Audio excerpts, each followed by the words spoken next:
Good afternoon. It's been a while. I am so sorry in the delay of doing this video, but I had to put it out there to the survivors of suicide loss everywhere to get back to me. Let me know, how did your memory or memory loss, or did you suffer from any kind of memory loss after a suicide loss? Now, this is vital. This is very important because suicide loss is so horrific. The grief is so horrific. It affects our mind, which in turn affects how we operate, how we do things every minute of the day. So I want to thank Kelly for her question on how were you affected by memory loss after your loved one died by suicide? Now, it took me some time to put the question out there, encourage people to get back to me. This is a response from one survivor of suicide loss that wanted you to know. For the first 3 to 4 months, she was unable to rely on her memory. She did not know if she'd eaten or what she had eaten. Did I take my medication? She said. I couldn't even think about reading a book, and she had been an avid reader. She was totally oblivious to making dinner or meals. In the spring of 2008, I had a stroke that affected the executive quadrant of my brain. That left me unable to problem solve or multitask. This was pre-suicide loss. I had to write everything down on paper or sticky notes. I was slowly starting to heal and regain some memory back. In the spring of 2011, I was sent for a cognitive memory test because I wasn't quite 100% healed. But in the fall of 2011, my daughter Melissa died by suicide. I got a call in the spring. I got a call to set up the appointment in the spring of 2012 to do that cognitive memory test. But when they heard I was grieving the loss of my daughter to suicide, they said the testing would have to be put off for a full year. The test would not be able to determine if it was grief or stroke that had damaged a part of her brain. They said grief is so powerful, it mimics brain damage. To this day, she said, I must write everything down on a calendar and back it up in my phone. Otherwise, I forgot it. I forget it. It's gone. She said, I believe the brain has healed from my stroke.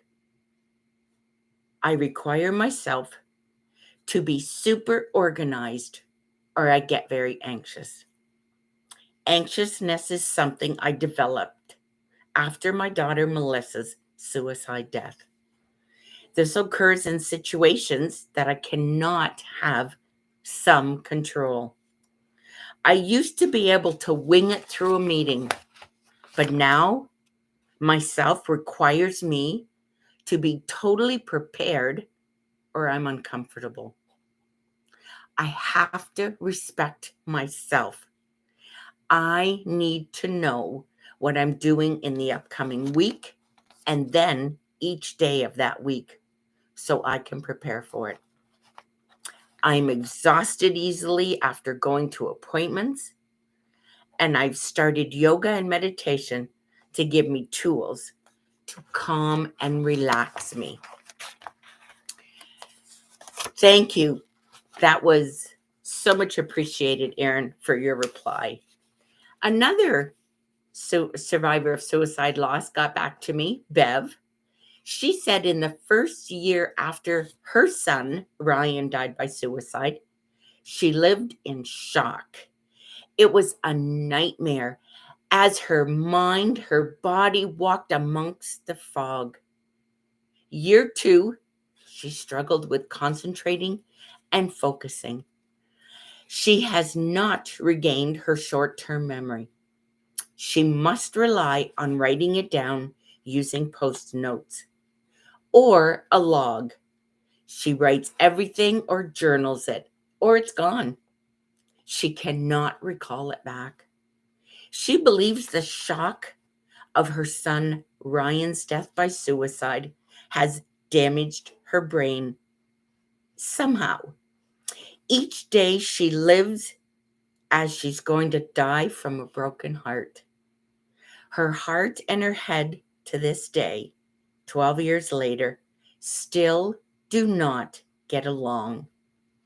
She misses her son Ryan and forever 19 years old.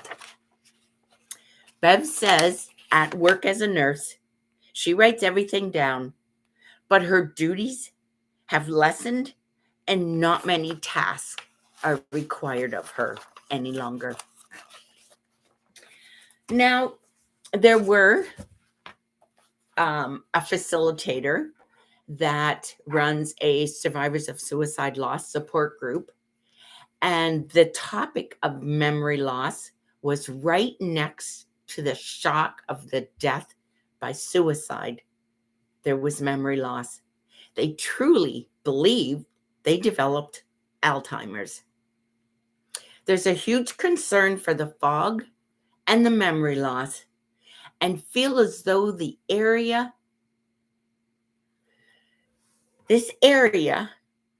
shall of their former, let me say that again. There's a huge concern for the fog and memory loss, and the feel as though the area they live in an area in a shell of their former self.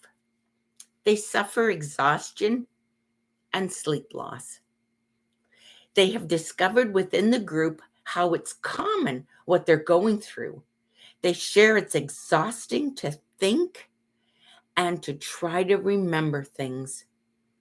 The facilitator shared how she and others are never far from a pen, a pad of paper, especially around holidays and important dates. A couple of survivors of suicide loss shared they took an early retirement and they were uncomfortable with revisiting that time in their life while in their grief journey. And both of those had shared it had been 12 to 20 years loss of their loved one, a child. One survivor of suicide loss shared replying to messages she believed was too painful for them, and I am a constant reminder that they have a grief journey. The things I do, asking questions, working and dealing with survivors of suicide loss every day, that's understandable. Now, for me, my personal experience with memory loss is I couldn't remember anything.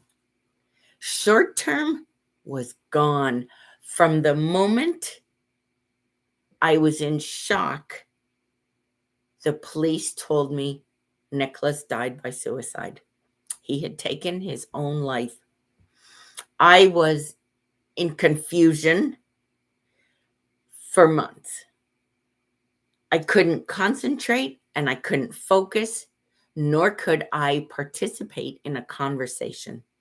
I would get lost after the first few words.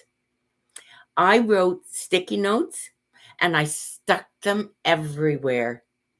My rear view mirror in my car had a sticky note. My computer screen had a sticky note. Bathroom mirrors had a sticky note. Bedroom night table had a sticky note. I had notes near the telephone on the wall. My walls in the kitchen and cupboard doors, my purse and my pockets had sticky notes.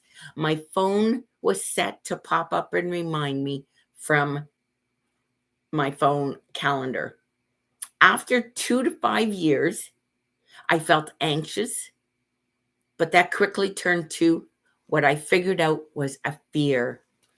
A fear grew inside of me like cancer. It felt toxic. It was taking control of me. I faced the fear head on. I found the reason behind it and I shut it down. Today, for the last 5 years, I feel exhaustion easy. I rest more now. I keep a close eye on my immune system. Grief can be difficult for everyone. And as you can tell by my voice, this cold has taken the best of me.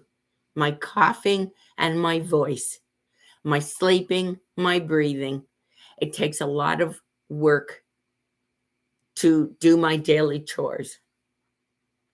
Now, this was a vital, important video. Everyone that participated did an amazing job. And I thank you from the bottom of my heart for going to that place and revisiting the pain of memory loss. For those that replied to my shout out, for those, thank you for your help. Thank you, Kelly, for your question on memory loss. I love you all. I love you forever. And I'm sorry again. I'm sorry for the loss of your loved one. Be well. Enjoy the sunshine today. Until my next video. Mwah. Bye for now.